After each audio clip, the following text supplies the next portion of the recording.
Good afternoon and welcome to Arts, Culture, and Things in Between. We're off to a later start this afternoon, technical difficulties. We're living in the world of virtual space, so these things happen and I apologize. I'm Rose October. Thank you for joining us, those of you who are on. So Arts, Culture, and Things in Between is a program that features individuals who are gatekeepers of our arts and culture. They are not only performing artists, but also teachers, advocates, and scholars who focus on the preservation of the arts and culture. When arts is mentioned, it's being referred to as the different art forms, like visual, applied, or performing arts. Examples of visual arts would be painting, sculpting, photography, film. Examples of applied arts would be architecture, as in designing or building a project. Fashion designing is considered applied arts. The way that the fashion designer uses the different types of patterns and fabrics. Jewelry designing is also applied arts. The way the jewelry designer works with various types of materials like wood, plastic, metal, silver, gold, in addition to working with various types of stones. Furniture designing is also considered applied arts. The way that the furniture designer uses different types of woods, the ways that the woods are cut and layered. Performing arts is another aspect of the arts that I look into. Example of the performing arts could be music, another one, theater, another one, opera, Hollywood drama, singing, stand-up comedy, and of course, my love, dance. The second part of the name of the program is culture, arts, culture. When culture is mentioned, it generally means the way of life for a particular group of people. So for this program, it is inclusive to mean the various groups of individuals that embrace ways of life.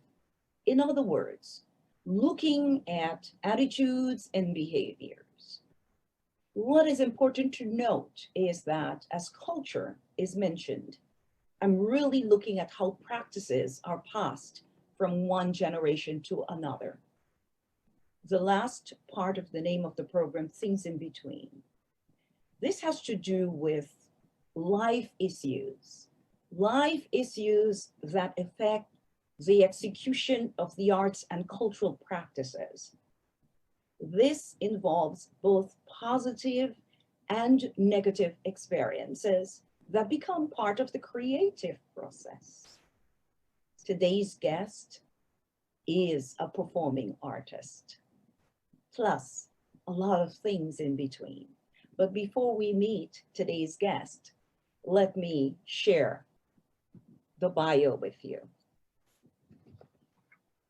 Dexter Muhammad, known as D Culture, Dexter M, was born in Port of Spain, Trinidad, and raised by his aunt in Mount St. George in Tobago. While in Tobago, he attended Mount St. George Methodist School until he was 14 years old, after which he migrated to the United States, and that was in 1979. Dexter's passion for music began from his early childhood. At times, he and his siblings would invent their own microphone by bending used electric wires and pretending to have their own singing group. He listened to and enjoyed a variety of music. Dexter reflects, and I quote, "We would sit on the veranda and vibe to numerous artists such as Sparrow, Kitchener, Jim Reeves, The Temptations, Charlie Pride, Patsy Cline, and Dolly Parton, just to name a few," close quote. At the age of 16, Dexter secured his first job at the little bicycle store. There he worked part-time while he completed his high school education at Andrew Jackson High School in Cambria Heights, New York, and later attended Queensborough Community College, where he studied electrical technology. It was during his high school years, though, that he realized his love for mentoring and volunteerism. He has been a volunteer swimming instructor at York College, where he assisted with recreational activities at Queen's Hospital Center also, and performed volunteer work at many summer camps. He is a compassionate person and likes to assist others, especially mentoring the youths, the leaders of tomorrow. He continues to devote his personal time in helping to make a difference for others. Dexter is passionate about giving back to his community. For 26 years until 2017, he did that part-time swimming instructing at York College. In addition, he's held many positions at an agency that dealt with durable medical equipment until 2016, after which he decided to transition to a new field. Currently, he is a certified pharmacy technician, and he has held this position since 2018. Dexter is an artist who has been performing for over 25 years. At the age of 19, his dad gave him permission to DJ at house parties. As Dexter puts it, and I quote, "That was the ultimate thrill, being able to move people in a way that would bring joy and excitement," close quote. In witnessing the power of music, he purchased his own DJ system and played at house parties, weddings, and different occasions. During that time, he afforded himself opportunities to reflect on his younger years of wanting to be a calypsonian, but never pursued that dream, mainly because he was too shy and never thought he could sing on stage. In 1994, Dexter met a friend, Roger Bess, who played the keyboard. Roger thought Dexter had a real good voice, quote unquote, and encouraged him to sing. Dexter decided to write, and once he had something worthwhile, would share it with Roger.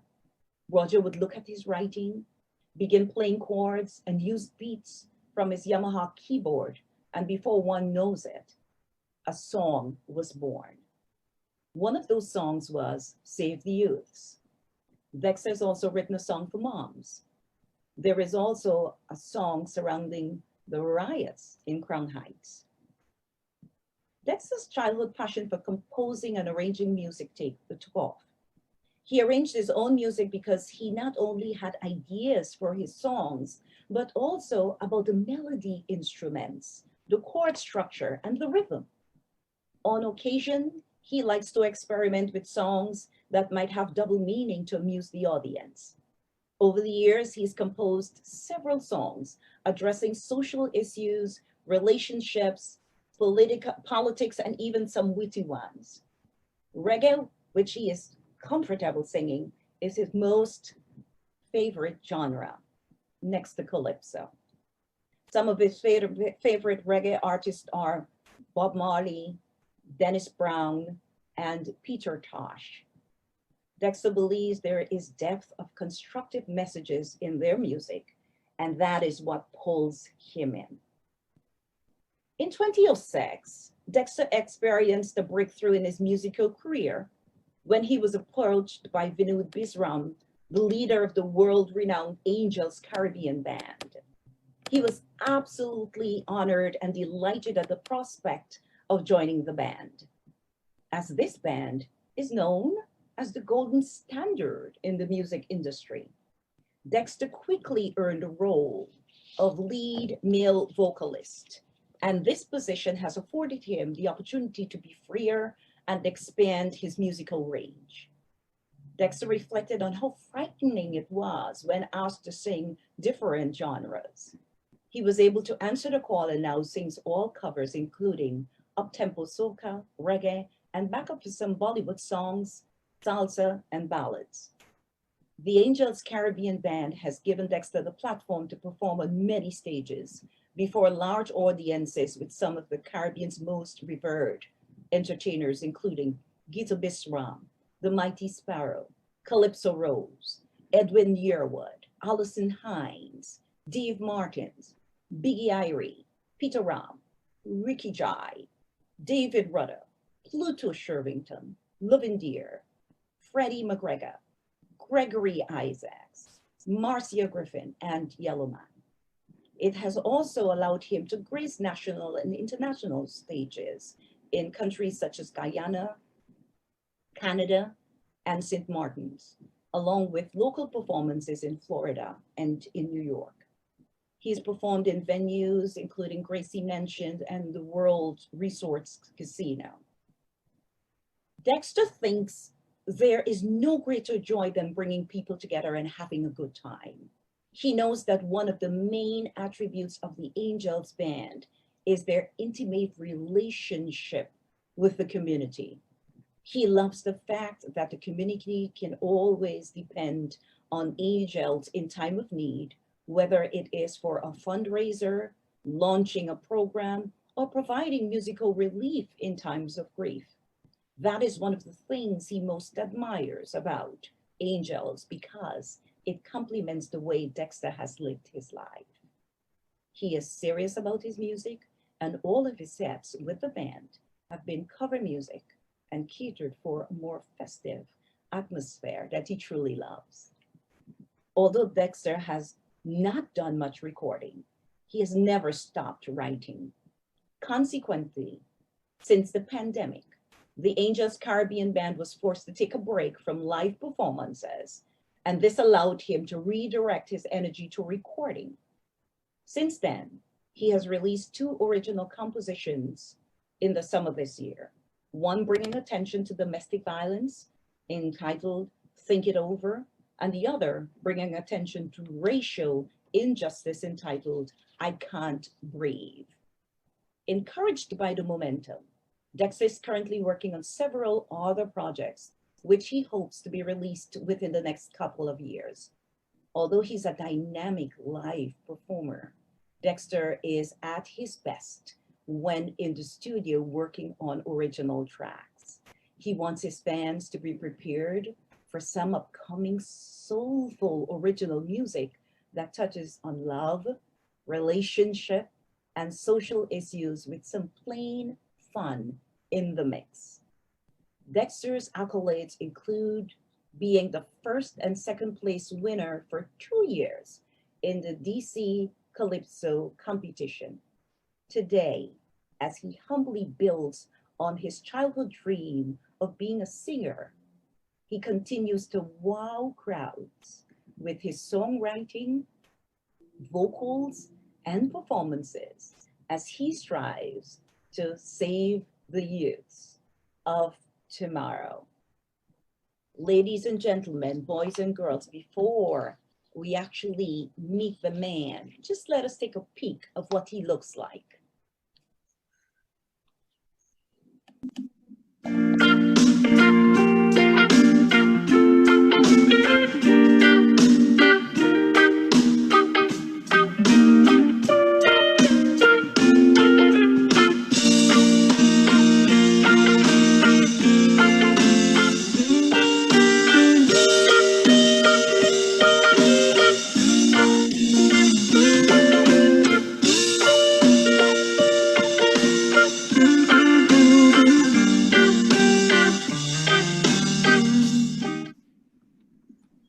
Wow. Huh. Dexter, welcome to Arts, Culture, and Things in Between. Wow, thank you, Rose. Thank you very much for having me. I almost didn't recognize those faces there just now. I was tickled. I'm looking, you had an afro, you had braids. Was it braids at one time? No, that was locks. That was locks. Are you? I had locks for a while, yeah. I went through a lot of transformation. couldn't tell whether it was locks, but they were coarse though. They looked like they were coarse locks. Yeah, yeah. I mean, I probably would have still had them today, but my hair started falling out, so it wasn't a good look for me at that point. Some bad genes passed my family there with the hair. Wow. So did you go bald early? Is that what you're saying? Yeah, my front of my hair just started falling out. You know, it was really bad. Your forehead started to like, Yeah, okay, yeah. okay. It could have been in the pool for so many hours. I don't know. Well, you know what? The look right now, that's you. Oh, thank you.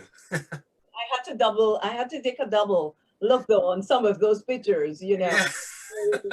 youngest one that of the set with you and the fro. It's like, what is this Dexter?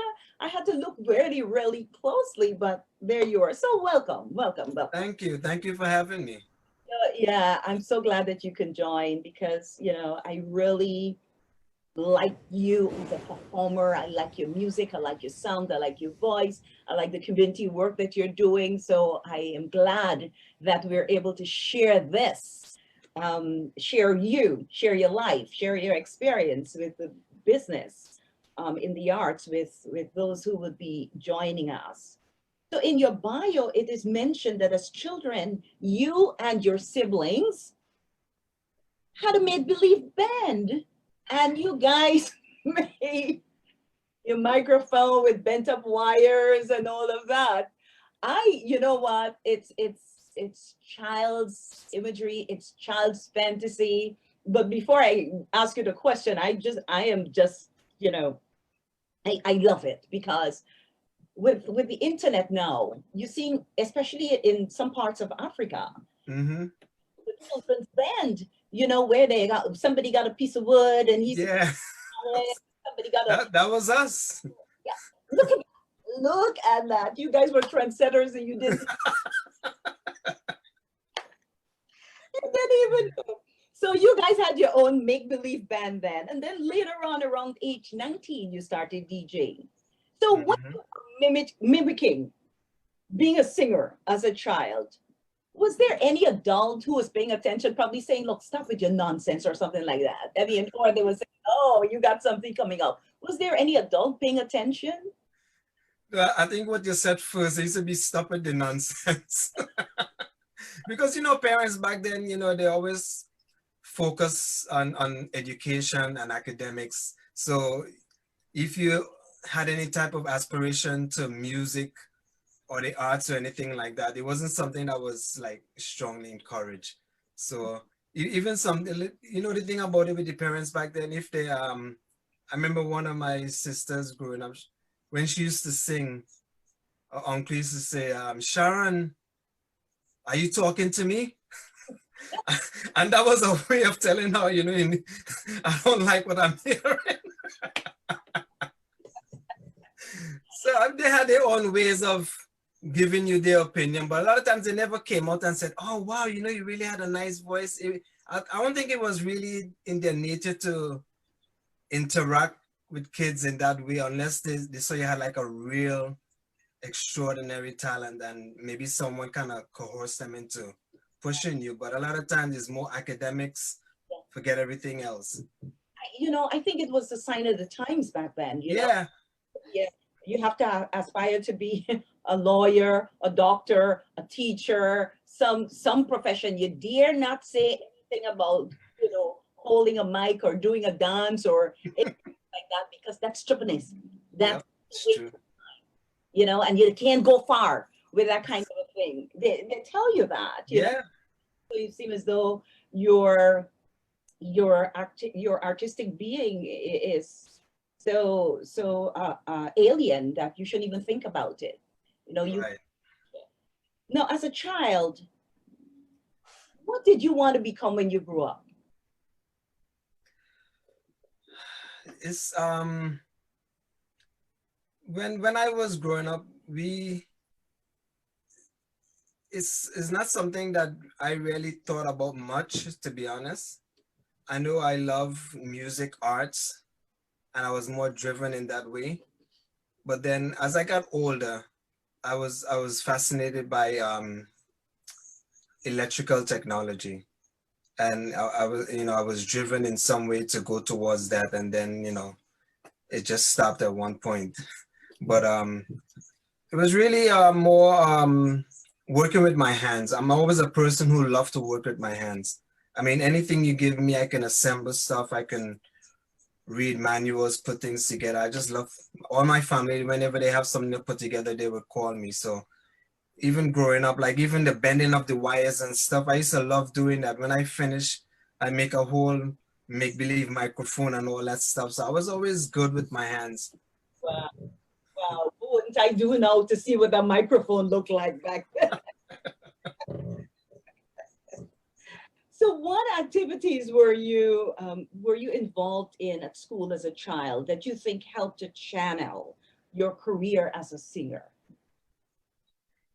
Well, going to church, because in church we used to they had like the youth groups, and we used to do we used to have to learn the hymns and go about have to memorize them. And then they had times where we had the youth groups has to perform in church, and those were like opportunities where you get to really express your talent, and you and everybody is trying to out sing each other, you know making sure you sound good. So those were like opportunities growing up where you were kind of focused on harnessing that talent that you thought you had. Now, the person in charge of the choir, do you think they had their eyes on you that maybe you had something in you that you will eventually sing later on in life? No, no, because Them who tries to belt out loudly and sometimes okay. I was the opposite, because I was so shy back then. Even now, when my family see me on stage now, they still can't believe it's me, because that's how shy I was. I mean, I used to participate but I used to be in the back. So I was never out. Only when I was just with my family at our homes, that's the only time I would like express myself. But when I know an audience is watching me, no. It's funny, and I've met quite a few artists who said similarly, and I'm like that too. When people hear me say it, they're like, ha ha ha, yeah, big joke, bros. I'm a shy person, but if I have to step forward and do what I need to get done, I will do it, and I would quickly want to move to the back. I truly am, Right. because stepping forward is done with such confidence. Folks don't Yeah. you're shy, and it's an aspect I think of an aspect of being an artist too. Yeah. Showcase your craft, and that's it. Mm-hmm. So I get that. Now I'm asking you another make believe question about your make believe band. That is, so as a child, you and your siblings have this make believe band. You made the best, dopest microphone, we just found out. Now, in terms of going to church, singing, the make believe band, and all of those things, are you thinking anywhere along the line that something may happen with the singing?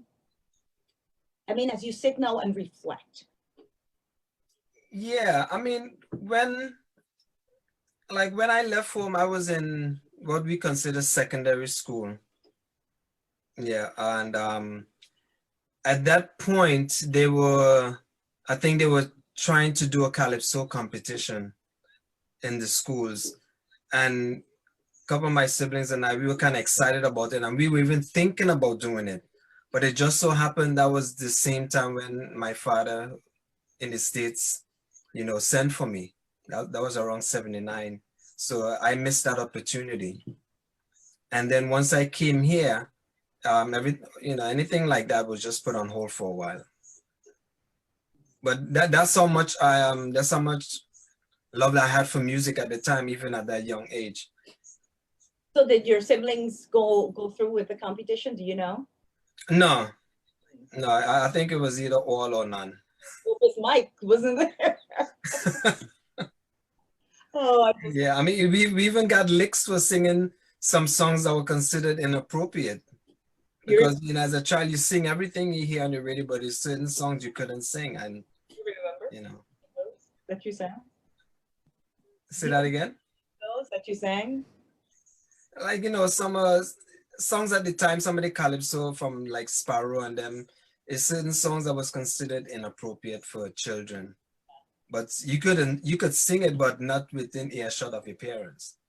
Right. I tell you, Caribbean parents are the best. We just gotta love them. Of course. What is your most memorable experience as a child? Memorable moment as a child? I don't think there was any particular, I think the best memorable time I had was the 1 year that I did in secondary school. Because that was the first year that I kind of branched out from the school in my village. And then it was like a totally different world where you were able to meet people from all these different villages. And then, you know, and the thing about me, I was the smallest. So all the girls used to pamper me and treat me as a child. So a lot of, yeah, because I used to, you know, at that age, you have these girls you admire, and then you having one way you feel about them, and they're looking at you as a little child. So they used to pamper me all the time. I mean, it had its good and its bad, but Well, nice times to reflect on. What can I? yeah. Nice times to reflect on. So why don't we take a peek at some more of who you are, and then Mhm. about you. How about that? Sure. Talk some more about. So we're gonna try out something with them two boys here. This is a quarantine recording. All right. So it's only three of us here, and we have two others. I'm not gonna mention their names. So Vinay and Varun. Vinay is on guitar. Give them a little sample of what you're gonna be playing. All right. And we have Varun on keyboard. Play something. Yeah. Two brothers. These are the new faces of the Angels Caribbean Band. So we hope they're gonna be practicing a lot, because the entire community is gonna be depending on you guys for future entertainment. So you gotta take this seriously, all right? So I'm gonna test them out this evening with this, one of my favorite renditions from Bob Marley. You guys ready? Let's see what they got.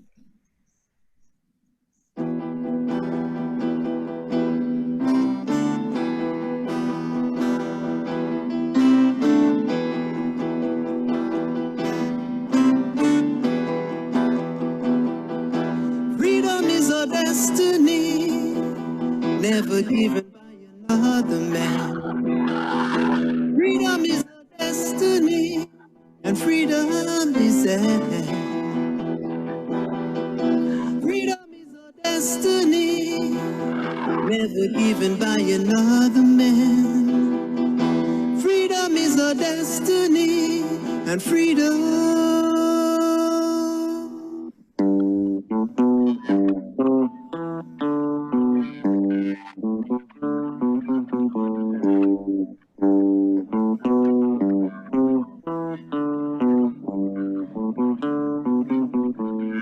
Oh, pirates, yes, they rob I. Fall to the merchant ships. Minutes after they took I from the bottomless pit. But my head was made strong by the hands of the Almighty. Be forward in this generation, triumphantly. Won't you help to sing these songs of freedom? Is all I ever had. Redemption song. redemption, redemption song. Emancipate yourself from mental slavery. None but ourselves can free our mind. Have no fear for atomic energy, cause none of them can stop the time. How long shall they kill our prophets while we stand aside and look? Some say it's just a part of it. You've got to fulfill the book. Won't you help to sing these songs of freedom? Is all I ever had. Redemption song. All right. I love it. I love it. So you guys know you're not going to get the whole song every time. It's just a little teaser, just a snippet. So we just watched you in your element performing with two youths. I mean, you just love the youths. You like that. Varun and Vinay, two youths of the Angels Caribbean Band. Watch out, world. They're coming to take over. And Yeah. really love it. And they're so, I mean, you had to give them a little nudge. But once they started playing, it was so soothing, you know, Yes. and they're talented. Good job. Good job. So I know that you Thank you. have done your share of work with the youth. I mean, period.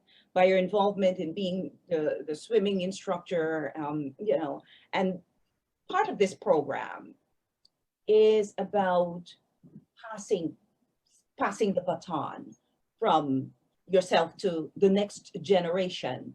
And that's what I really loved about us watching that clip with you and Vinaya and Varun. So kudos to you, man. I will continue. All right. Thank you. You're welcome. Now, you migrated yourself as a teenager. And this one here, I'll tell you what I'm thinking when I'm done. You migrated to the States here when you were 14.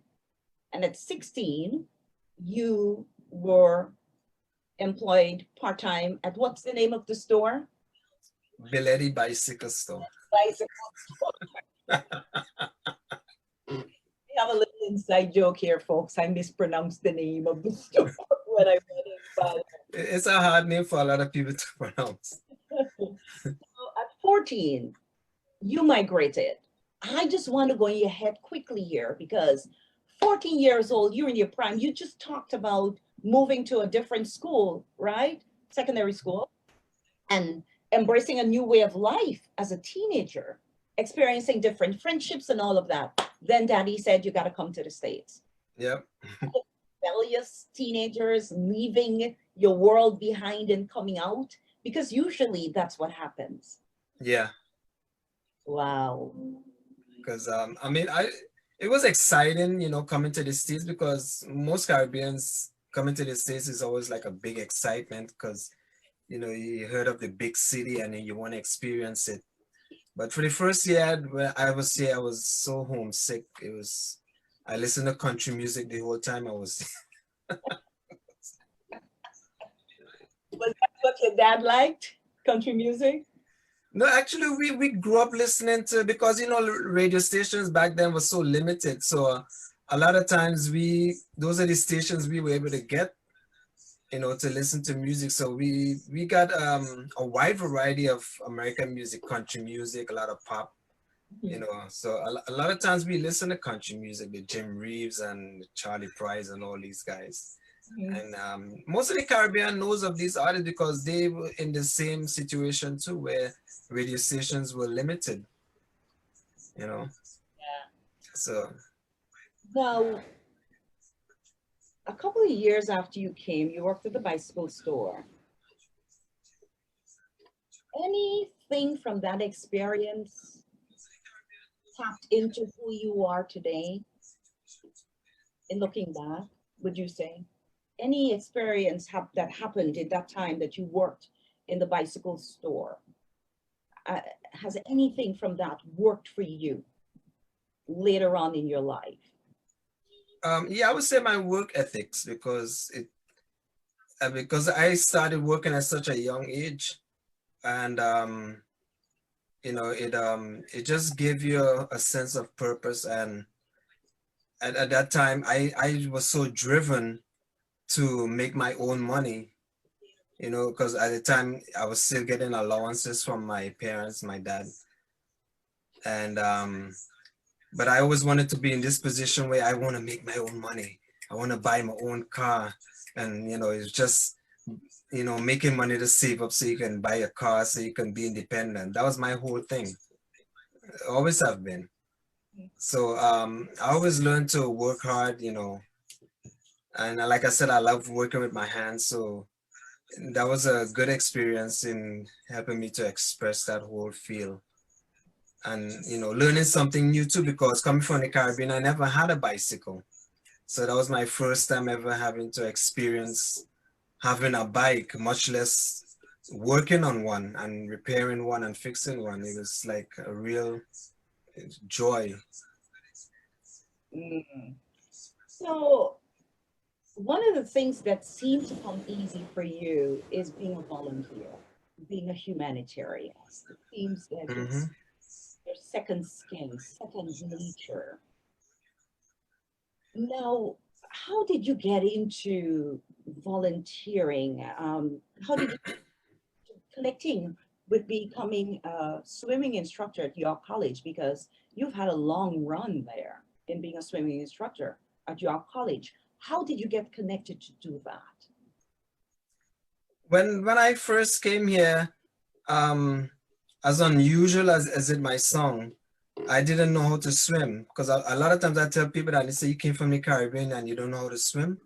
But see, it's true, because our parents were so strict then. You went to the beach probably once a year, and we had beautiful beaches, but maybe once or twice is the most you would go to a beach for a year. So a lot of times we didn't have opportunities to swim. So I always loved the beach, and when I came here, they had a swim pool at my school, and I didn't know how to swim, and the schools teach you swimming. So I started taking swimming classes there, and then my cousin who was living with us at the time, he was going to York College. He was attending York, and he told me there's a program there where they mentor kids. It's a swimming program, and the way this program is structured is when you come in and you learn and you get to a certain level, then they used you to teach the incoming kids. So you also adapt those skills where you're able to teach and mentor. So I fell into that program, and that's how I really started. Wow. Wow. Nice. I love it. I love it. They have a fancy term right now for that, like train the trainer, train the trainee, that kind of thing. That's what Yeah, in the real world.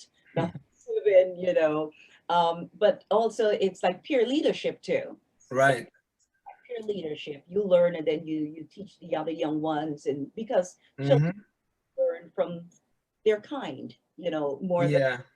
adults. So yeah, And as a child, as a young teenager, it gives you a sense of purpose when you feel that responsibility now where you're responsible for someone else's learning.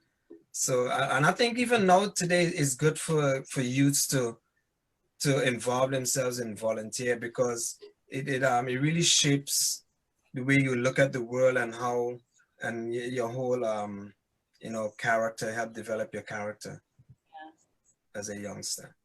true. So let's fast forward this. Hmm. You came up here at 14, at 16, you're doing your little bicycle job, part-time, feeling like if you're the man because you're getting your little cash, you're doing the volunteering at your college, and you eventually become very confident because you went from not knowing how to swim, learning how to swim, no teaching how to swim, all Hmm. now fast forward to the music business. Fast forward.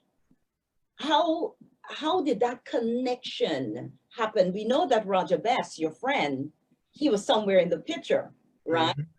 And let's not forget that right now, your professional job, which we'll get to later, is that you're a pharmacy technician. How are these pieces becoming one? in Dexter? Well, Let's go with your friend first. Let's try and make that connection there with Roger Bass first. right. So this is at a point when I was DJing. I used to do just small, house parties and stuff. And he had just came from Trinidad. And he was a good friend of the family, and he was a DJ. He played keyboard, but he was more like a hype man. He did a lot of reggae chats and stuff. And I used to take him on gigs with me, and sometimes when the songs are playing, I would sing along with the songs. And then he's like, "Man, you should be singing, man." And he always kept telling me that you should be singing. So suddenly he would just play around with his keyboard, and we would come up with like this. He would come up with a melody, and I'll start putting words to it. And eventually we just took it a little further, and we did a song called Save the Youths. And then we went to, he was doing his GD at York College at the time, and he met a guy there, the instructor actually, who owns a band, and he was talking to him about music, and he said, "Well, you can come by me and record the song." And that's how we ended up going, and we did a recording by him. Do you remember any words from Save the Youth that you can give us a couple of? It's what's with the youth today? We gotta kneel down and pray. And in the schools they are not learning, and something like that. Man, teachers' jobs are getting frustrating. I mean, I have a recording of it on a cassette somewhere. I want you to find that because you want to hear something. I can sense, because I don't know the lyrics, just hearing the few lines that you've given, I would bet that it's relevant now with this virtual thing. Yeah, it is. I would say so.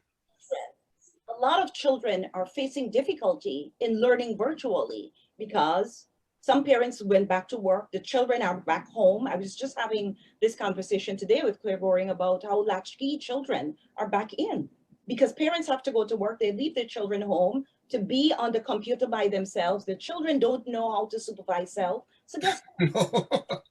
They're not doing the work.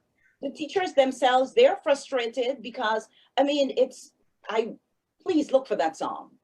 I've been trying to find it. I really need to find it. Find it and start using it, and guess what? I'm not going to charge you consultation fee. Let's take a quick peek at some more of your work. Guys, gals, if you're just joining, I'm sitting with Dexter Muhammad, also known as D-Culture back in the day. D-Culture. They still call me D-Culture. Okay, D-Culture, he's here with me and talking about his musical career. You're joining us here on Arts, Culture, and Things.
More than a one night stand.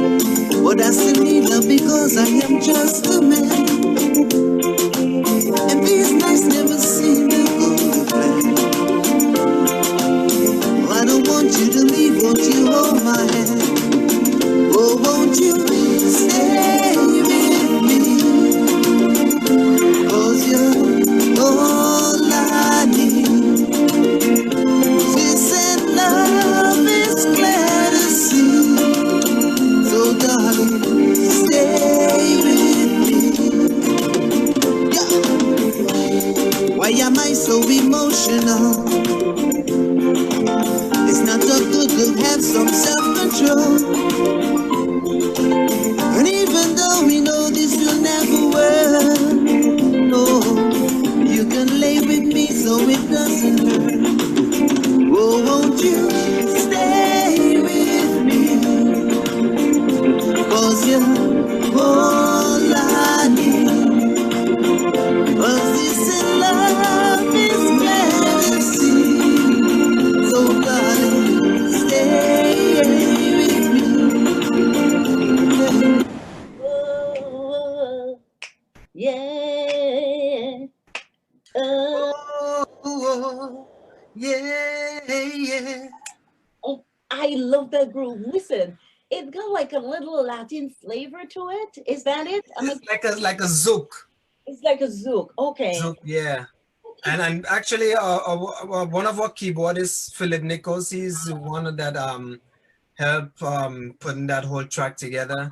Yeah. So he's such a talented musician, Philip Nichols. Yep, yep. And yeah, Vinod is so happy to have him, you know, with the Angels band, along with all the other guys, Garvin and Larry and, you know, Vikesh and all these guys. Nice. Listen, that rhythm, that particular zouk Yeah, I love that. make you want to do some whatless things. Oh gosh. Yeah. Yeah. It was a real nice groove. Man, your range is so remarkable, admirable. So let's look at your music career. Talking about your range, I mean, you do reggae, you do calypso, you do zouk. When you get ready, you do ballads. You got fancy like ballads. I have to make my lips, you know, and pronounce my words. Ballads. Ballads. Yeah. You know, but your range is so sweet, so eclectic, because of the different aspects of the music business, the different genres that you sing. So let's go back in time as we look at you. So you were the lead singer in your Made Believe band with your well done dopest microphone, right? Then you became a DJ, kind of, sort of, doing your thing, bought your own DJ set, all kinds of stuff. Then somewhere along the line, you and Roger Best bump up. You guys started, he kept saying, hey, you got a voice, you got a voice, you got a voice. But let's not forget to, in the middle of all of that, or earlier, I guess with the microphone piece, you guys were listening to Patsy Cline and Sparrow, and you know, you had the exposure to different musical icons, I would say. Yeah. Now, you have performed with many singers who are icons. Yeah, I've shared the stage with many of them. Some I did some backup for, that the Angels Caribbean Band, where we invited them, where we did a show with them, and some we just shared the stage with them, like the Gregory Isaacs. They had shows and they invited the Angels Caribbean Band. So it was like such a blessing to be on the same stage with some of those great icons from the Caribbean. I mean, that's like one of the ultimate thrills, being an entertainer. Well, I'm gonna throw some shade now, Dexter, the culture. Who's your most favorite Caribbean artist?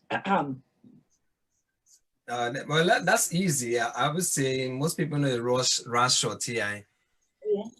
Yes, Ras Shorty, and that is going back to, you know, way back. We're talking about in the 80s. I mean, that's the era I grew up in, where I first started my appreciation for music.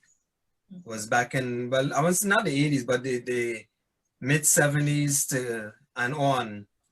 That's where that's where you were indoctrinated with all these different with calypso, what we call kaiso, and it was more about social commentary. And those were the type of music that we were listening to back then. Not so much party music. I mean, party music, even the party music back then was social commentary in themselves because it always had a message. Yeah. And then as time went on, the party music became just party music. There was no social message in it. It was just party, bump and grind, you know. I mean, no. Shorty, you said Shorty was your guy, right? Mhm. Do you remember any of Shorty's song? Give us a line. Could you remember anything? Well, one of his most memorable songs was Om Shanti. Mm. And that's a song that even the band we performed today. Give And us- it's a song where he got into a lot of trouble for it back then because, you know, with the African and Indian community back then, his song was paying reverence to the Om Shanti, Mm. and he put it in a song, and the song was "Life Today, just like yesterday, friendship gone, leaving hate and scorn, neighbor living like stranger with neighbor, no love, sir, for one another. To unite people as one, he created this song. I hope it live on from generation to generation. And he want to sing this chant, Om Shanti Om. So let me ask you. That could have been a research of mine, looking for the lyrics and telling you what it is. Give us a couple of lines. Sing it. Mm-hmm. I want you to sing it. You want me to sing it? Life today, unlike yesterday. Friendship gone, leaving hate and scorn. Give me a beat. Neighbor, living like stranger with neighbor. Ba-dum-dum, ba-dum-dum. No love, sir, no love, sir, for one another. Ba-dum-dum, ba-dum-dum.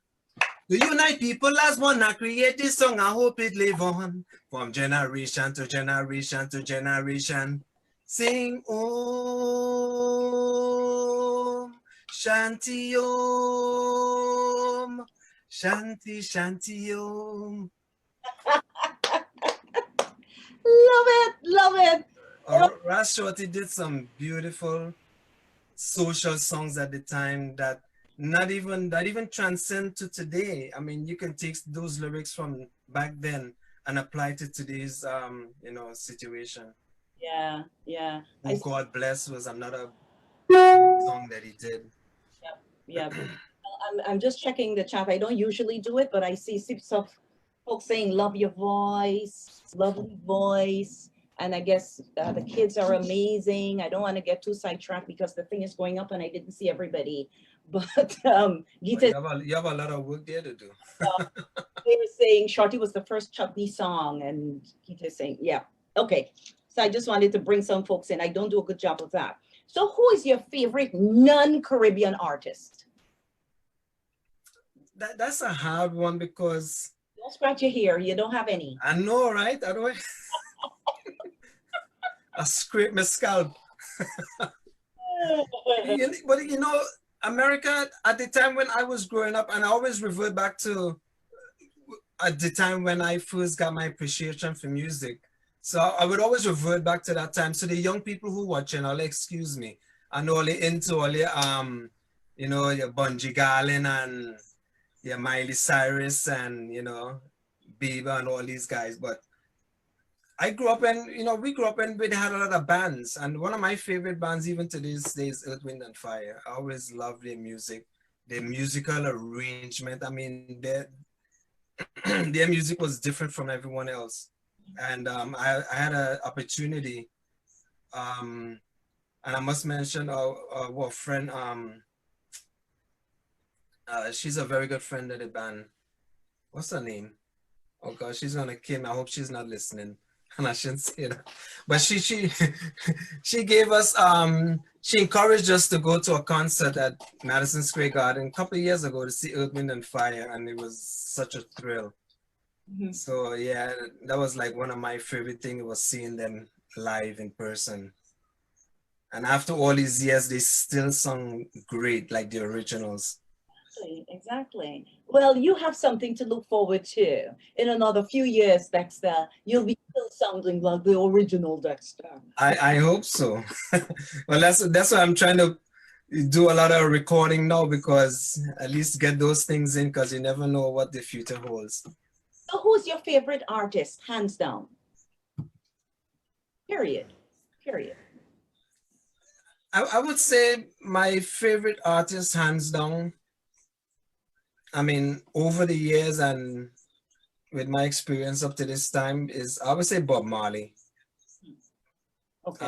I would say Bob Marley, and not because of the iconic nature, that he possessed, but because of the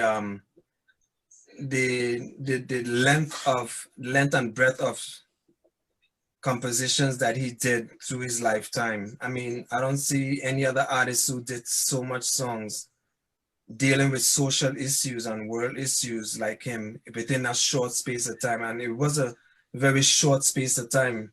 It's Like almost as though he knew he had an end date and he was just trying to fit all these songs in, some you people know? see him as a prophet because look at so many, so many, so many words that he's given us that really played out in real life. Yeah. And that cross cultures as well.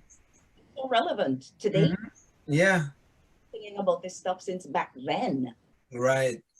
Yep, yep, yep. So, which artist, and then let me warn you, this is a ticklish question. Which artist would you say has influenced your singing?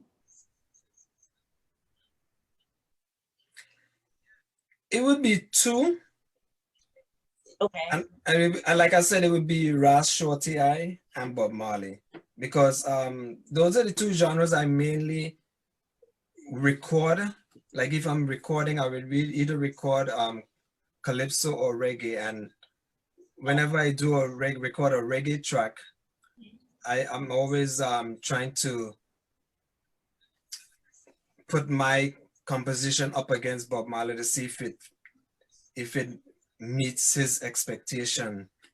I know it's not going to meet it, but you always use that as a measure in terms of your lyrical content, not so much the music, but in terms of lyrical content, how you want to project the thoughts that you put in out there.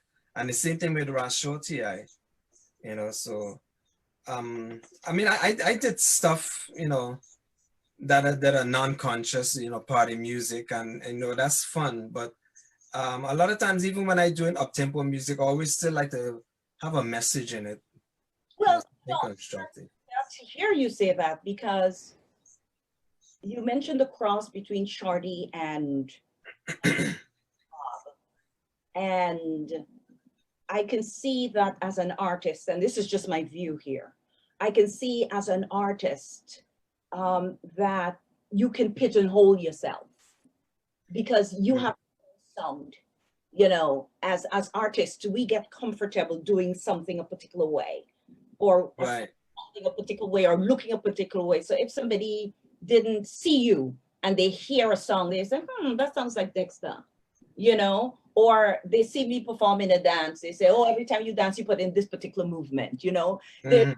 something there that bubbles and becomes your signature piece. So I'm wondering if you've ever thought that you might be pigeonholing yourself, by thinking that, all right, these guys are my icons, kind of, sort of. And I always go for this nice mix, which is nothing wrong with it. I'm Mhm. wondering if you sometimes think of the fact that you might be pigeonholing yourself. Um, in a way, when it comes to calypso, I thought at one time I was, and that's why sometimes it's good to have other people write for you, at least arrange music for you, because sometimes the music would also drive the way you would sing a song. So a lot of times, if you're getting music arrangements that all sound the same, you'll tend to also sing them the same. So, but it's something I never really thought much about, to be honest.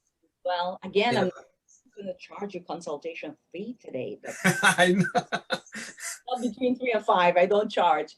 Kelvin in the chat is saying, ask him who is his favorite Guyanese artist. Oh boy. Um, I would say Dave Martin. Okay. We do a lot of Dave Martin songs. I mean, I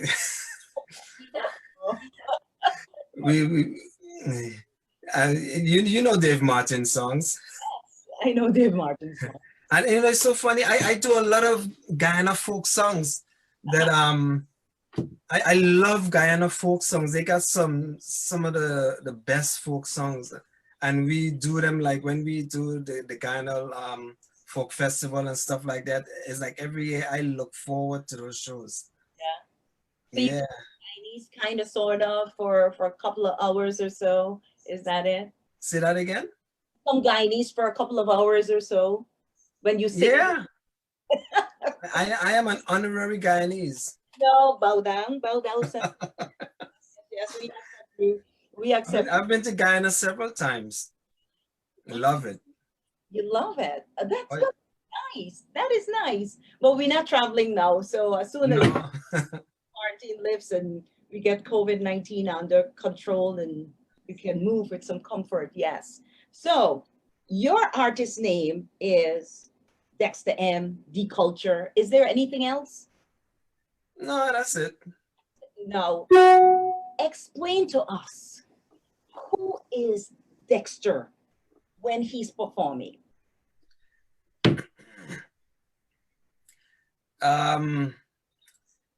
It's a different person that you see now.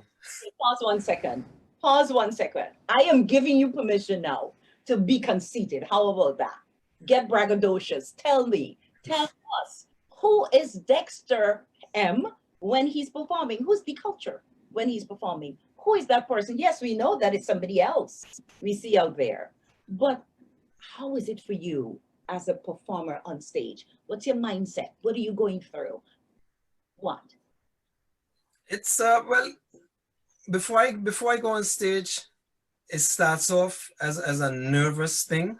It's like I'm nervous when I have a performance. I don't speak to anyone, you know, because especially if you're in a venue where the music is playing and you have to talk and use your voice. So a lot of times before a performance, people don't even see me. I usually try to hide and seclude myself and try to get in that zone. And then when I go on stage, it's like all the nervousness from the time you get into the first minute of your set, the nerves, you know, they start to go away. And I mean, of course, with the band, that helps a lot too when you're performing with a live band, as opposed to when you're performing with tracks. So, but once I get into a groove and I start performing, it's like something else takes over.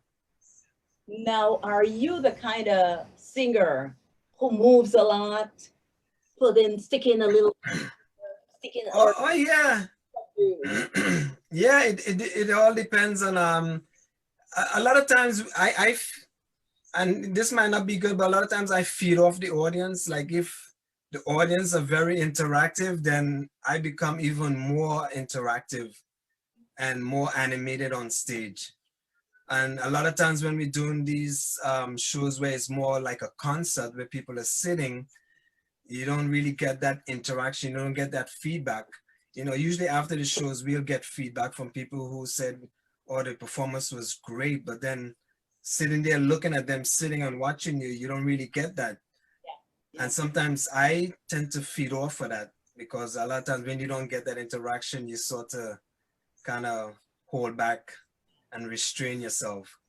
But you know what's funny? You talk about the interaction piece, and I do believe performing is such a it's a craft. Like you mentioned, you know how to feed off of your audience or the attendees of the occasion of the event. That's Right.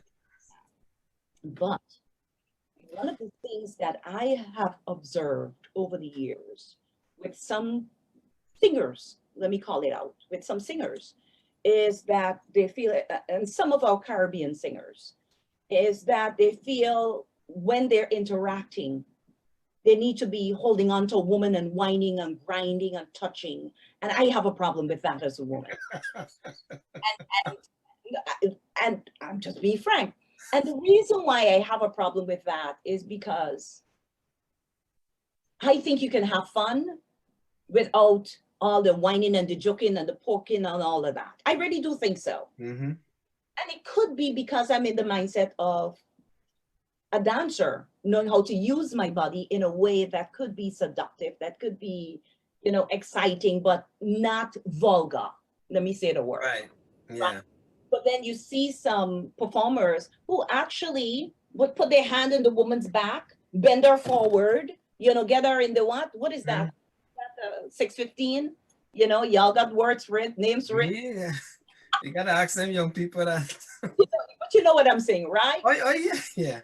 And I really think that it really cheapens the performance, but that's just me. Yeah. Take on that. I mean, with all the bumping and the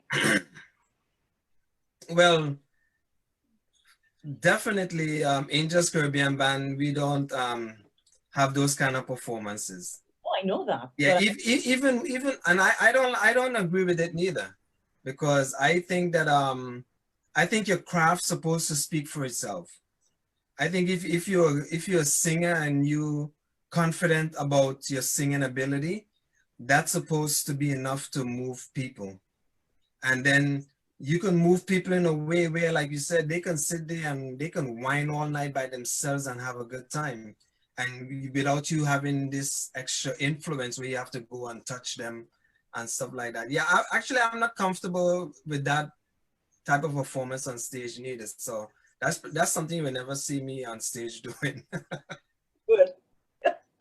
I mean, I'll do a little whine and a little joke on stage, but by myself. Yes, of course, of course. And then those of us who are dancers would be looking at you and say, "What is he trying to do?" Yeah, I mean, some women unfortunately love that, and they, I guess they're looking for the attention. But I know a lot of women that they just want to have a good time. So true, and you're right. There's some women who do that, and it's so funny you say that. I want to go back to Ghana Cultural Association's Family Fun Day. When some performers are out there doing their, upbeat music, the upbeat tempo. Mm-hmm.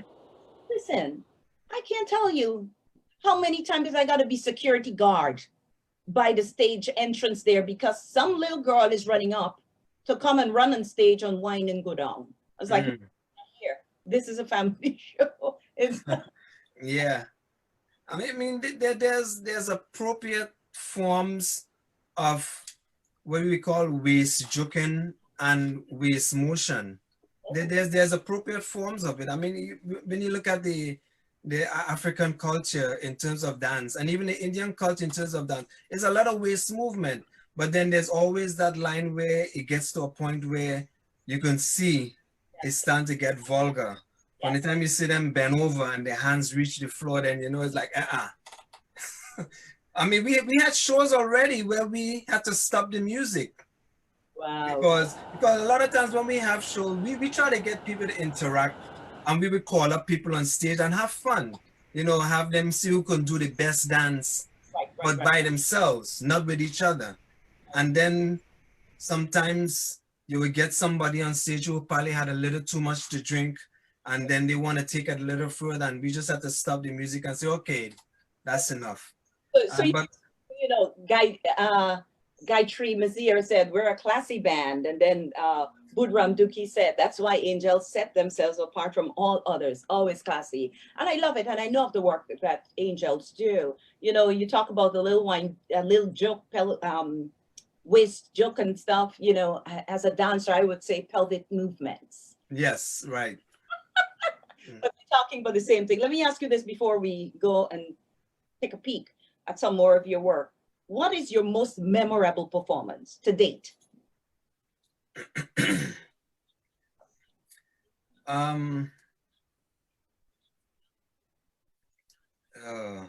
That's hard.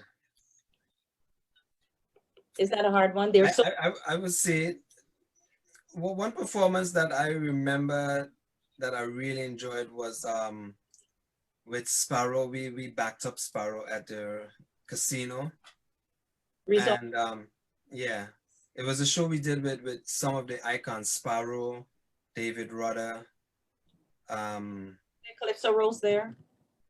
Calypso Rose, and what's his name? He did the song Tempo.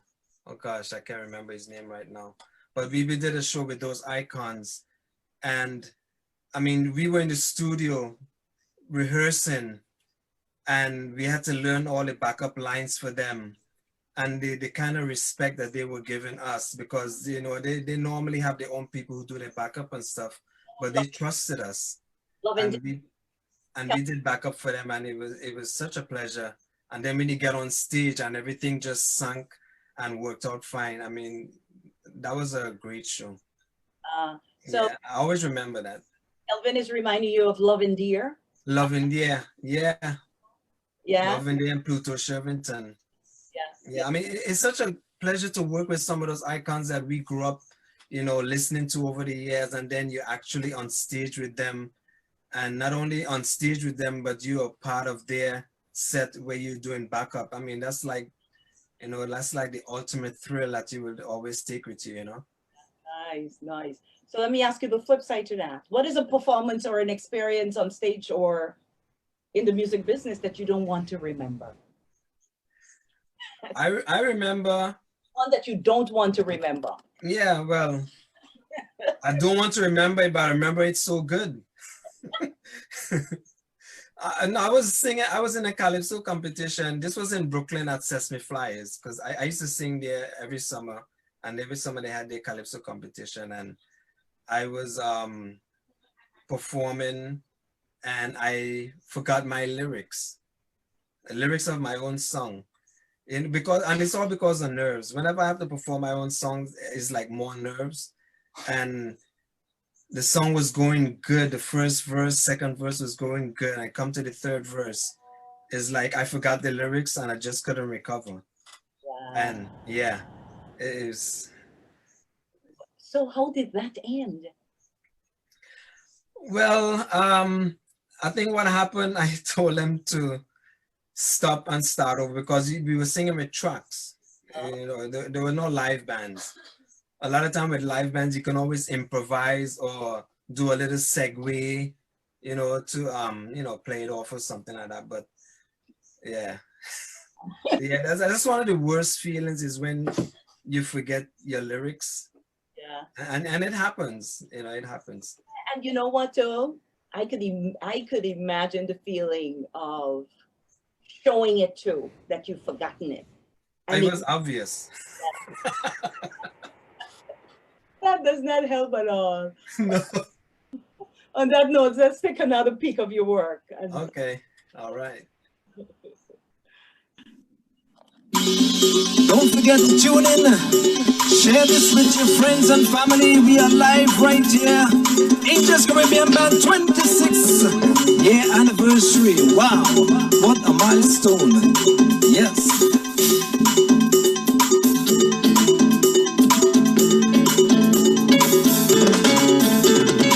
So we're gonna pick it up. Wow. Yeah. I wanna hear some tambourine.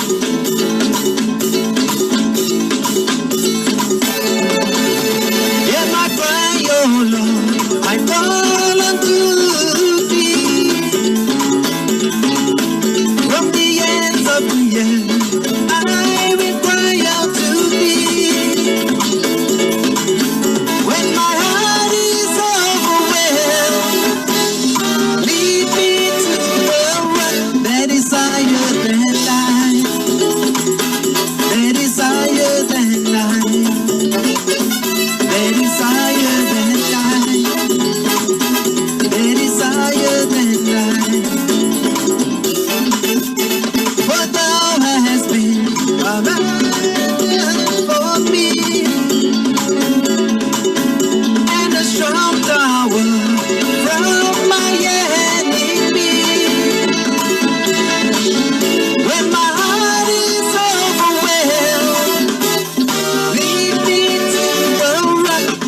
desire that life.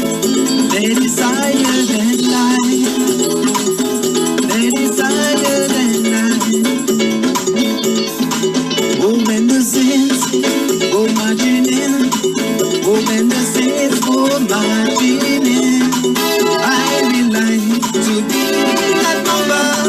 Oh, when the saints go marching. Calvin, I know you know. Oh, when the saints go marching in. Oh, when the saints go marching in. I will like to be in that number. Oh, when the saints go marching in. Yep. I am under the rock. The rock is higher than I. Jehovah hide me. I am under the rock. Go tell my enemies. I am under the rock. Jehovah hide me. I am under the rock. I am under the rock. The rock is higher than I. Jehovah hide me.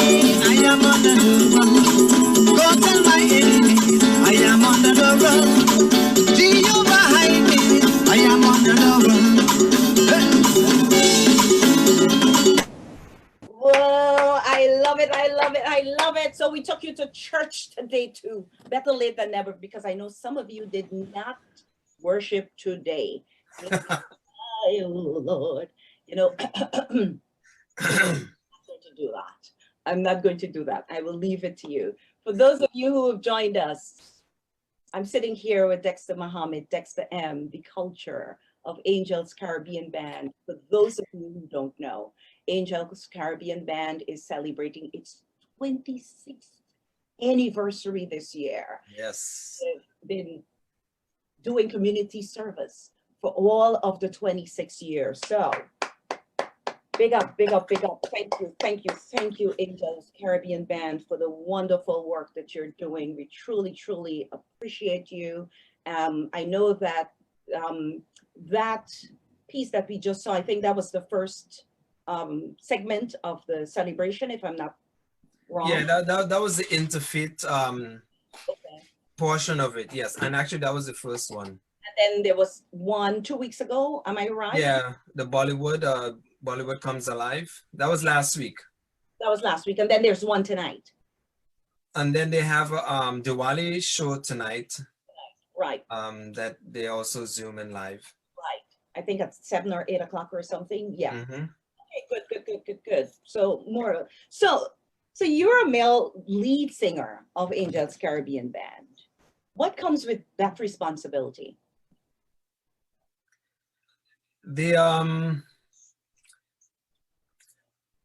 What comes with that responsibility? The lead singer of Angels Caribbean Band. Like, I take it for granted, bro, and I don't mean that in a bad way, because you just do it. You know what I mean? It's something that you like doing, so you just do it. You don't even think. Yeah, but like we were discussing before, like the whole stage scene, and I mean, if it's one thing that, you know, and this is the leadership of Vinod, when every performance that we do, we are always conscious of everything that's going on. So a lot of times when you're on that stage, you have a great responsibility in monitoring the audience, and not only monitoring, but you also are responsible for setting the tone of what you want to happen. And you know, a lot of times people come on stage and they just go off and they see things and they don't realize the consequences. You know, so a lot of times we when we on stage, we are paying attention to everything, whether it's an outdoor event, indoor event, children. Sometimes like one summer we were doing an outdoor event, and yet parents sat her child right in front of a speaker with this loud music coming up, and she was sitting there, and it's up to us to really look at that and say, okay, you can't have your child sitting there. So it's like just like little things like that. When you're on that stage, you're responsible for a lot of things. So it's not just about the music, it's also making sure that you know, people not only respond to you in a positive way, but you also give out that positive feedback as well. You know. You know what's funny though? Many people who attend shows don't really think about the background noise. When I say background noise, I mean the stuff that you're talking about. Not Mm-hmm. here to be out there, but how responsible are you as an artist, across the board? Yeah, Sure that wires are not around the place that somebody coming on can trip over. You know, right. child sitting in front of the speakers and the mother is no wiser that, hey, this could eventually affect this child's hearing. Mm-hmm. What is concerned with is that her child gets a really good seat and nobody's going to stand her in front of the child, bloop, in front of the speaker, in front of the stage. So yeah, I'm so glad to hear that. Now, when you perform, what are you hoping for your fans to take away? Satisfaction, basically. Satisfaction. I mean, I want people to be pleased with our performance, but I think most I would like people to have that feeling as though they want more. If people walk away feeling they should have get some more, then you know you did a good job. If people walk away feeling like, all right, I can't wait to get out of here, then that's not a good feeling. So it's always good. It's always good sometimes when you're telling people, okay, good night, and they're telling you more, more, more. That's a good feeling because you know people are enjoying what you do and they're enjoying what they're hearing. So Angels Caribbean Band is very family oriented from my observation. And I Yes. pick up the nude Bisram and Gita Bisram, as I know they're really the whole family oriented piece together, for you all as a band. How did you get Vinud to really say to you, I want you to become a lead singer? What happened? Well, that's an interesting story because the way I got into the Angels band was at the time they had they had horn guys in the band. I don't know if you know Mitch. He plays horns. Well, he's a good friend of my mom, for years. So Mitch, I used to see him on occasions, and Mitch came and he said, "Hey, I know a band looking for a lead singer, Come, I will take you to meet Vinod." So he took me to meet Vinod, and then I did one rehearsal with them. And after we did that rehearsal, Vinod started showing me dates of different upcoming shows, and I'm like, am I part of the band? And that was it. And up to this day, every time Mitch see me, he said, "Hey, you ever tell him, are you getting into that band?" That's like, No, but yeah, I have to thank Mitch. Mitch is the one who brought me into the Angels band. He was working with Vindem, and he told me that Vin, is looking for a singer, and he brought me in. now, do you remember when you got to lead singing? You remember that? Was it told to you or you just morphed into that? No, I just morphed into it. Okay. Yeah, because I guess the more responsibilities they gave me, like I started off with just one song because before I joined Angels band, I never did cover music. I did only original music, and that was Calypso when I used to compete in Brooklyn, and we used to have shows in Brooklyn every summer at Sesame Flyers, and I used to go and perform every Friday. And when I joined the band, that's when I started having to learn cover music.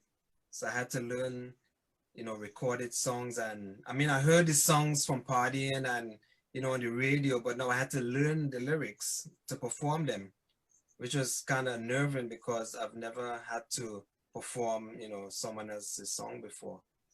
When you say cover, explain to our. These are like recorded songs, like other artists' songs. Okay. Yeah.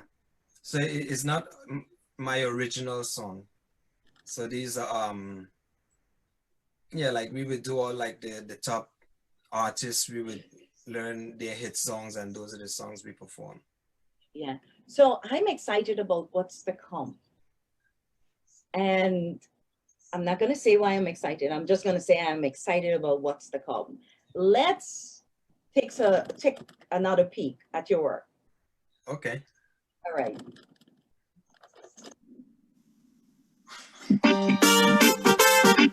Think it out, think it out, think it out, think it out, think it over. Now let your pot boil over. No. Talk it out, talk it out, talk it out, talk it out, talk it over. Never hurt your lover. Yeah. Our next quarrel this morning, tempers were flaring, no one retreating. Out of all the fights you had, this last one was really bad. Furniture breaking, children crying, the neighborhood's watching. And then when it's all over, one full of regret, the other bruised and battered. Rude boy, this I can't condone. It's the ultimate betrayal. You treat your own home just like a war zone, then go on like you are the general. Stop the pain, suffering and hurt. She is so fragile. The ones you claim you love the most are the ones that you hurt, but when your friends are around, you go on like you're proud. Stop on the rude boy and the bad man lyrics. You're not ready for no true relationship. Think it over, talk it over. Too much a man like fake off and hit. And when they do that, I miss it, they full of regret. Think it over, talk it over. I see tears run from your eyes, and I hear your silent cry. In a world full of excuses for bad men abuses, but hold your head up high.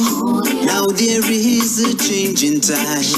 Open up your eyes. Just know you're not alone, so pick up the phone, get a microphone and scream it to the skies. Stop on the rude boy and the bad man lyrics. You're not ready for no true relationship. Think it over, talk it over.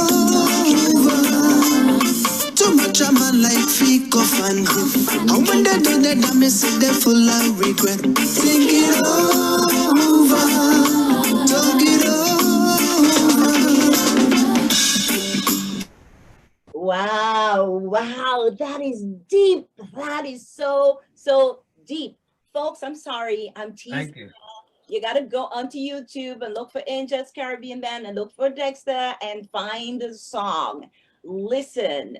For those of you who've joined late, I'm sitting here with Dexter of Angels Caribbean Band. Angels Caribbean Band is celebrating its 26th anniversary this year. Dexter, that song is so deep. You have written a few impactful, some impactful pieces, I would say. You know, I know you've written a piece about the Crown Heights riot. I know you've done that. You've written a piece about mothers, but you have a couple of pieces recently. This is one of them that I really commend you for your penmanship, the way you put the lyrics together, the way you talk to men about abusing women. I mean, that's so deep, and I'm sure some men who are perpetrators of domestic violence, and for those of you who weren't paying attention, the song is actually about that. And this song was launched in the summer. Yes. It was launched in the summer. Yeah. I'm going to ask you a couple of questions though, before I get deeper. And I did say I was excited about this, and I'm excited about this because of the work that I do, social work. Now, how did you get Vinu to pay attention to your writing these songs and saying, listen, I think I got something here? How did you do it? How did it come about? Vin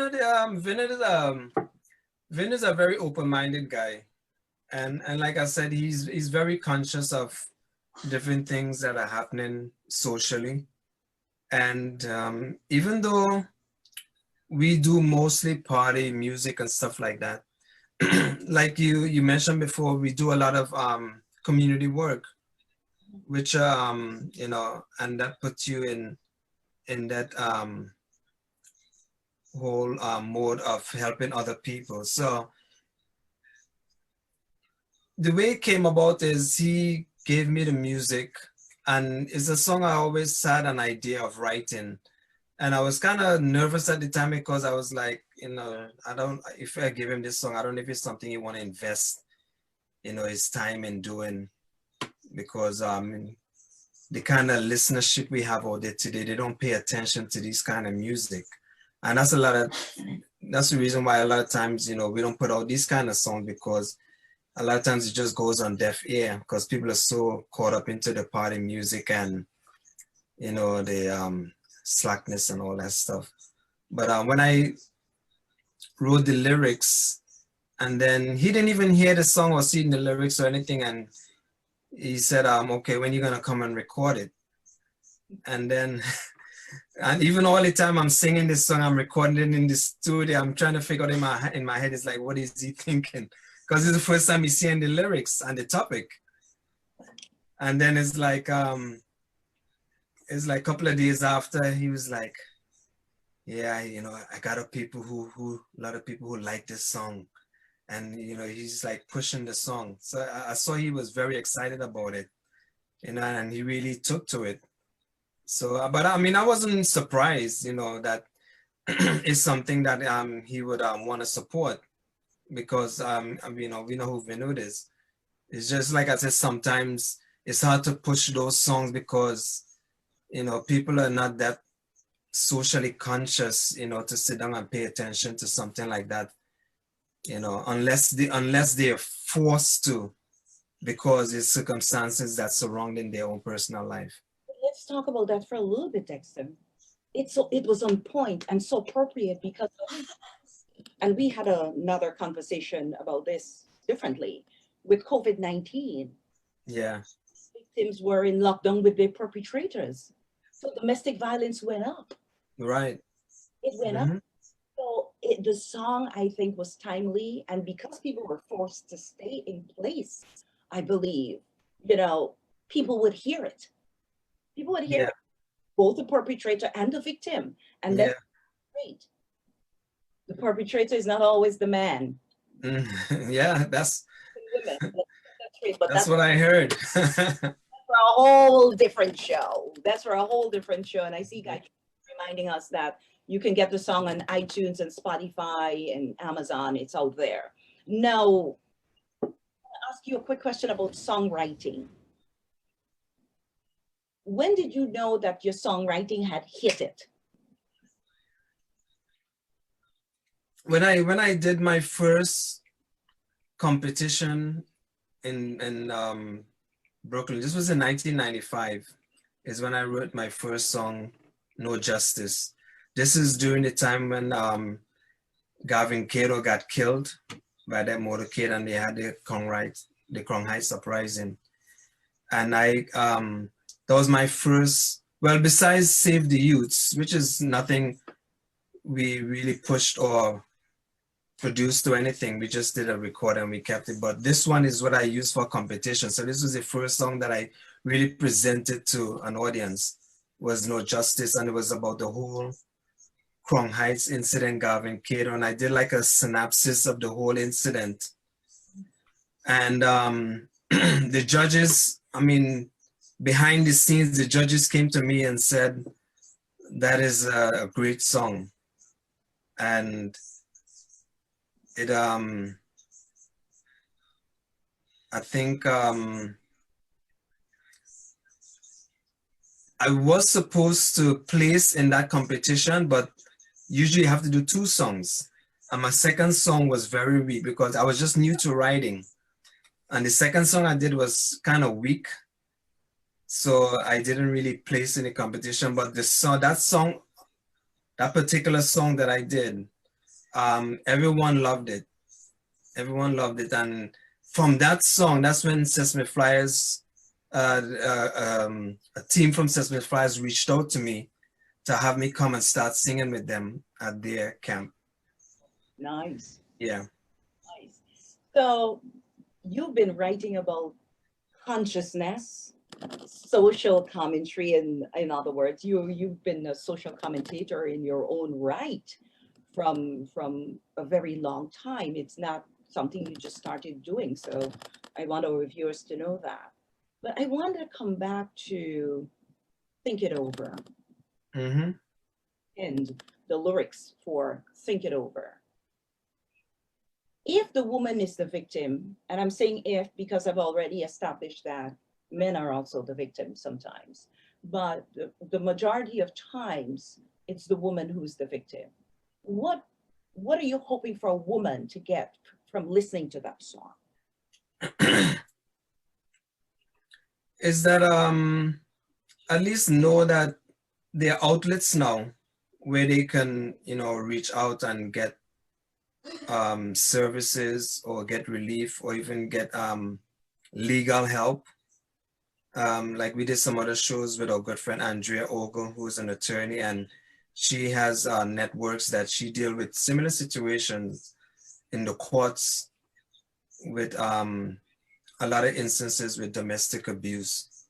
But it's really to know that I think one of the things I started off doing with this song was it was really a song about relationship, trying to get men to see that they need to approach women in a different way. Because if you listen to the last verse was supposed to be the gist of that song. And then as I got further into this song, I said, I need to put in that abusive part in there. And that's how that sort of took over the whole body of the song. But it is really a song on relationship in with men and women and how we need to improve our whole relationship and how men treat women. You want to give us the last verse? Well, the last verse is really in the earliest things was tight. I'm gonna You gotta sing this. No miss. Well, I had to fix myself so I can sing properly. I can hear it. The last verse is in the earliest things was tight.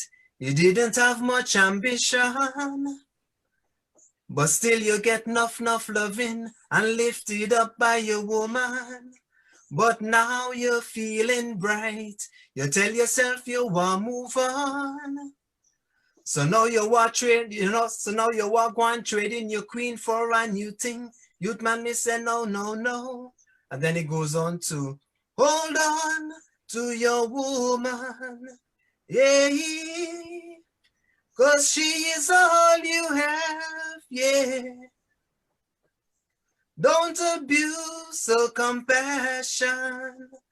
Cause in the end, when everything fails, she would be right there. Stop on the road boy and the bad man lyrics. You're not ready for no true relationship. Think it over. Love it. Love it over. Ladies and gentlemen, boys and girls, Dexter in his life and flesh and blood with me, sitting. You're hearing him, you're seeing him. Awesome, awesome work. Let's take a look at some more of your work and then come back and talk some more and finish this out. All right.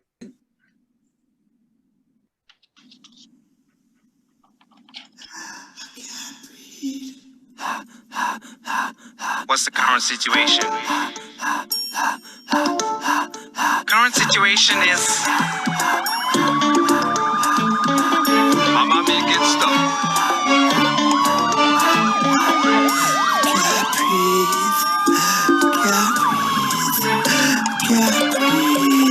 Mama yo.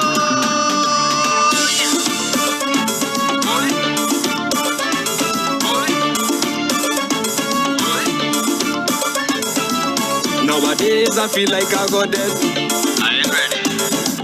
The symptoms I have is really dread. Yeah. But I know that I go die someday. Really? But I don't want to die prematurely. No way. I have hypertension, at risk for heart attack. What? With all of my symptoms, my diagnosis is black. What you say? I ain't do nothing but they set me up. I put up my hand and I still get shot. And come on the ground, but that's not enough. Mama, yo, you're calling. I can't take no more of this. I can't pretend it don't exist. I can't sit down, I must resist. They're terrorizing me. I can't take this injustice. I can't support corrupt police. I can't live my life in peace. I can't breathe. I can't breathe. I can't breathe. Take your knee off my neck. Oi. Oi. Oi.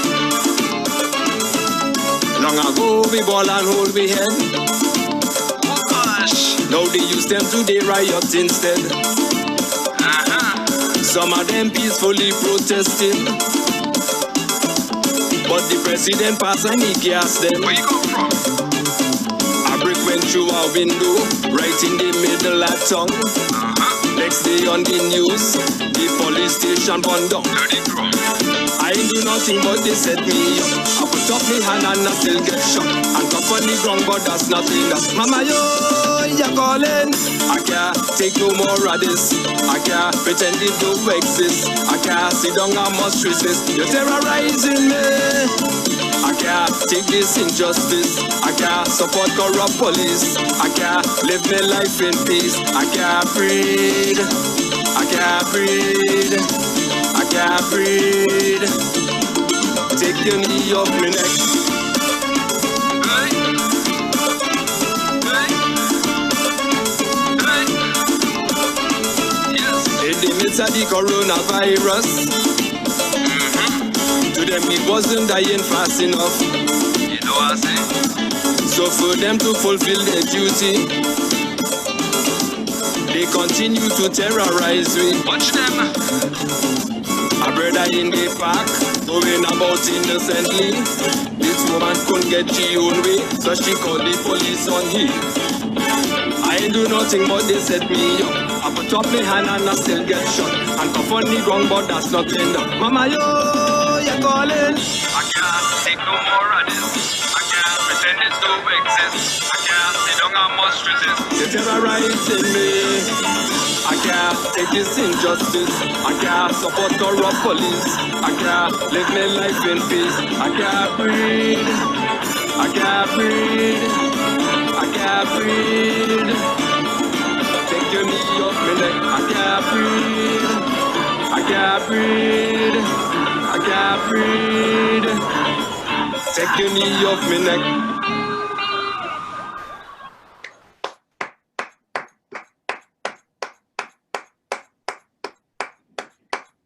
Dexter M. Take your knee off my neck. Oh my goodness. I had to play that whole song.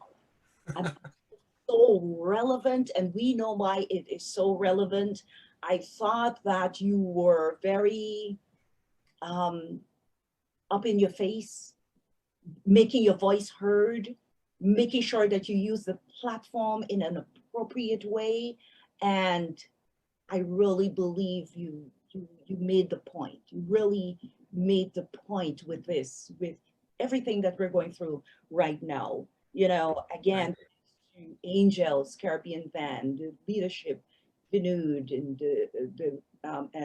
Gita and all the band members for the support in bringing this song forward and making it such an important element right now. And the social commentary of this song really speaks to the ills of Black men around the world, not just here in New York or in the United States, around the world. And as a Black man, as a Caribbean man, Dexter, how was it for you to pen these lyrics?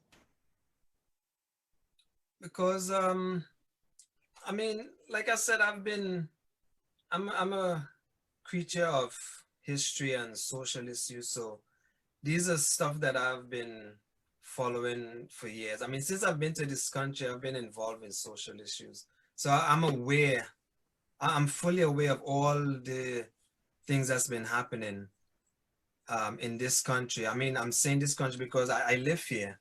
And because I live here, I invested my whole life here, so I have a responsibility to at least be aware of what's happening and how I can play a part in help changing it, making it better for myself, my kids, next generation coming. So I use music, I use that, to help inform people.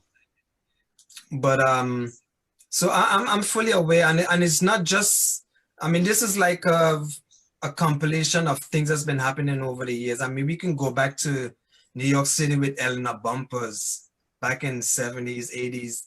This is an elderly woman who got shot because of a mental issue, in her home. The police came in, she had a knife, she was obese, she couldn't move much, and they shot her. And you can go up the line to Howard Beach, to Amadou Diallo, Sean Bell. Incident occurred like 5 blocks from where I grew up, my father's house. 51 shots on the anniversary of his wedding, on the eve of his wedding. And the stories go on and on where these kids got shot because the police thought they had a fake gun, a real gun, but they had a fake gun, or they said it looked like a gun. So there's a lot of issues that accumulated over the years. So the whole, even though now we say get your foot off my neck, that is a thing we grew up with in the Caribbean. When somebody is just hammering you and they won't leave you alone, it's the man, get your foot off my neck now, man. So it's something that apply, even though it apply in this specific instance with George Floyd, where the police used the knee on the neck to actually suffocate him. But it's a general phrase that Black people have used for centuries to get the system to get off their neck so they can breathe, so they can go about their lives. So it's really a metaphor for a lot of ills that, happens in this country, and as we say, worldwide. What message do you want to give to Black men? The message of that song is really bringing awareness. Like my songs, I try to bring awareness, or at least to highlight a topic, because I'm not a scholar. I'm not an educator, and Yes, you are. Well, I try to educate in a certain way, but I'm not a scholar, so I can tell you and give you facts and details and data and tell you this is what happening and this is what it's supposed to be. What I try to do is bring your attention to a situation, and you go and do the research. Hopefully it impacts you in a way that forces you to look more into it. So a lot of times when I do these songs, it's really to bring attention. And even for people who are doubters, and like sometimes people, they would look at the Black Lives Matter and they would say things like all lives matter. And it's like, okay, Black Lives Matter does not mean people are excluding other people. Black Lives Matter really means that you are doing something to me that is stifling me, and I'm telling you, my life matters.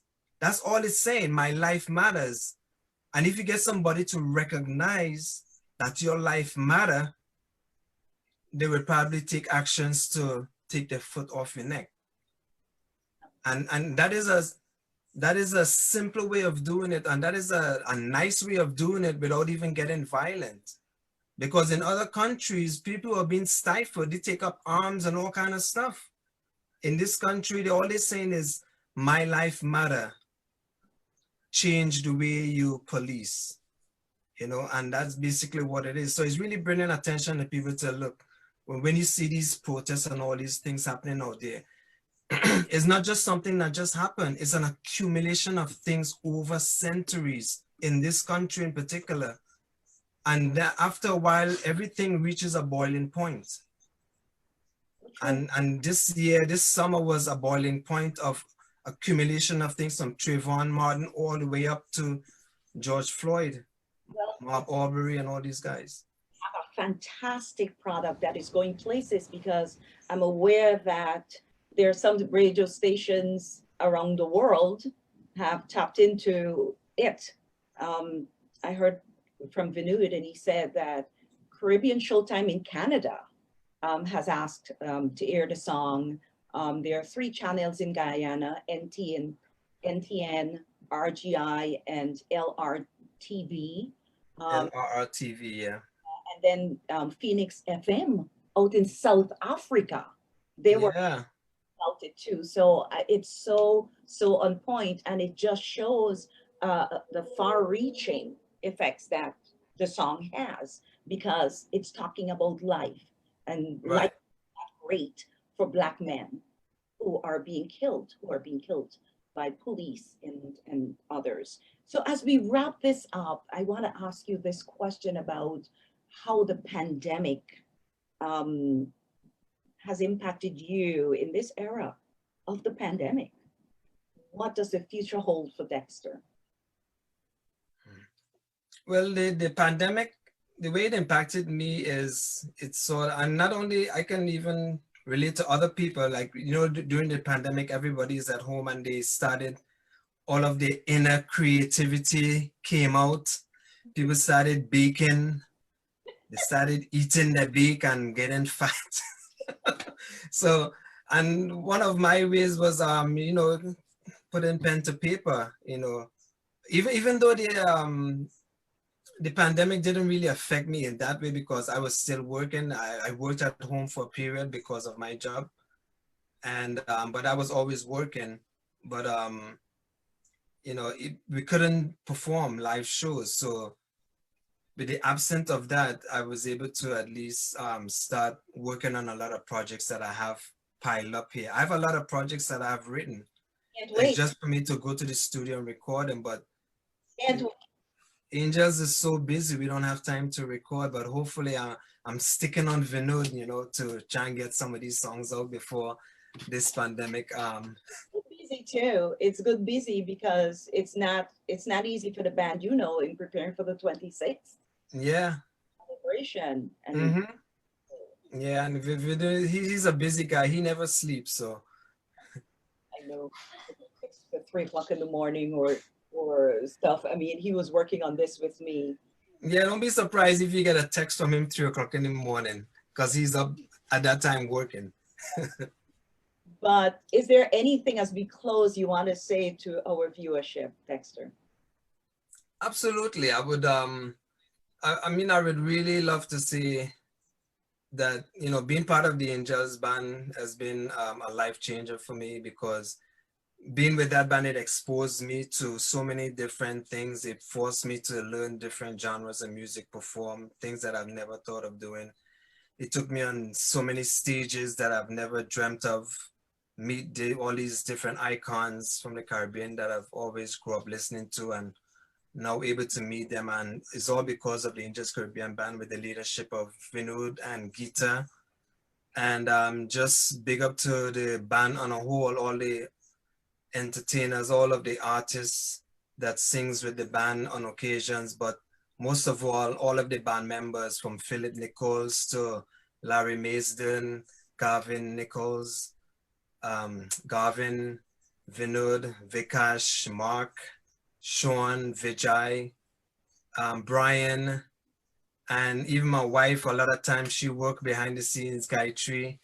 So the Angels Band is a whole big family, and I hope I didn't leave anyone out, but you know, these are the guys that we work close together and they make everything happen. So a lot of times when you see us on stage and everything looks so easy, it's usually 24 hours of hard work that goes into that final product.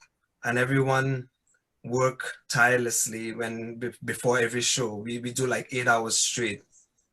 Then we perform and we do another 4 or 5 hours after the performance to break down the stage, load the truck, go back to the warehouse, unload the truck, and 6 o'clock, 7 o'clock in the morning, we go home to sleep. Wow. That's the life of a band member.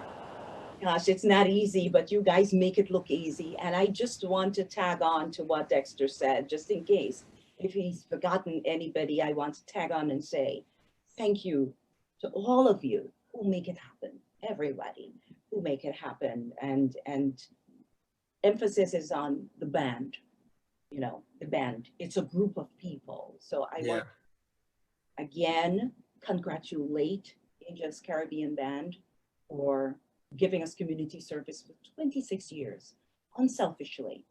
Thank you. Thank you. Thank you to leadership of the band. Binud and Gita Bisram. Thank you to the band members. Thank you to other members who might be ancillary members who are on the side, who are helping. A lot of them. Arrangers on the side, and everybody who has made this band the success it is. Thank you. And I know we at Ghana Cultural Association, I'm putting on my Ghana Cultural Association hat here right now. We truly appreciate the work that you've done with us, done for us, and we would like to congratulate you on this 26th anniversary and wishing you many, many more years to come, productive years to come. On that note, I would like to say to you, Dexter, thank you for coming by and sitting and chatting with me. I had fun. I had loads of fun doing this. Thank you. I think I had more fun than you. I hope you had fun too. It was So a real pleasure, Rose. It was a real pleasure. okay, thank you. So as I say thank you to Dexter, I want to say thank you to all of you who've joined us today. And lately I've been saying thank yous to those of you who didn't get a chance to join us live, but go look for the recording and give us feedback still. So I'm saying thank you to you when you watch the recording. I have to say thank you to Claire Goring, my sister from another mother. Claire does the flyer every week, hands down, very supportive of the program. Today, I have to say a big thank you to Samuel Williams, who is in place of Raul De Silva today. Raul had to take a break, and a much needed break because he's been working hard. Sammy, thank you very much for an awesome job. Raul, if you're listening, thank you for everything that you do because you had to put it together for Sammy to run with it. So thank you for that. Yasu Narayan, who's working on the website, thank you. Marcia Gordon, who's working on the page. I'm pulling a blank right now. The YouTube page, thank you. Dr. Raul Manzano, who hand painted the logo for the website that's up and coming. Thank you.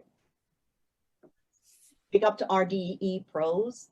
That is the business aspect of the technical engineering of this program. I thank you. Again, viewership. Thank you for stopping by. Much, much appreciation. Please spread the word. Hope you can join us again next Sunday at 3 to 5 on arts, culture, and things in between. I wish you all a productive, healthy week ahead, and let's make this happen. And I don't usually do this because I don't want to get into politics, but congratulations to all of us who exercised our franchise by going out there and voting. Congratulations to us. Again, I'm your host, Rose October. I thank you for joining us on Arts, Culture, and Things in Between. The final thank you goes to my guest, Mr. Dexter Muhammad. Thank you. Thank you.